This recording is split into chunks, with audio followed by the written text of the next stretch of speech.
Во 3 општини во регионот, градоначалниците ќе мора да се изборат за слобода и да покажат силно политичко умење во раководењето.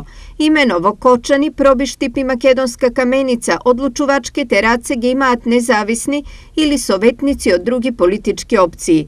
Ова за новите градоначалници може да биде голем проблем со оглед на големите ингеренции кои Советот како највисоко општинско тело законски ги има.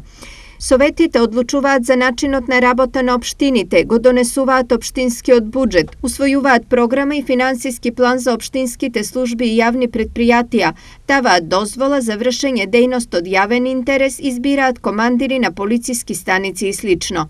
Ова значи, пред новите градоначалници предстои период на кохабитација која доколку не се оствари, жртви ќе бидат општините и граѓаните.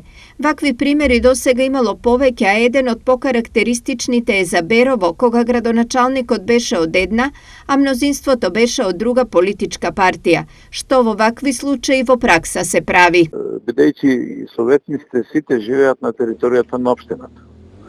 Така да мислам дека во сите клучни одлуки кои се за развој на општината и за доброто на сите во општината, советниците треба да имаат разбирање без разлика на политичката припадност, да дават поддршка на било кој од градоначалниците за да може да функционира општината и да има развој.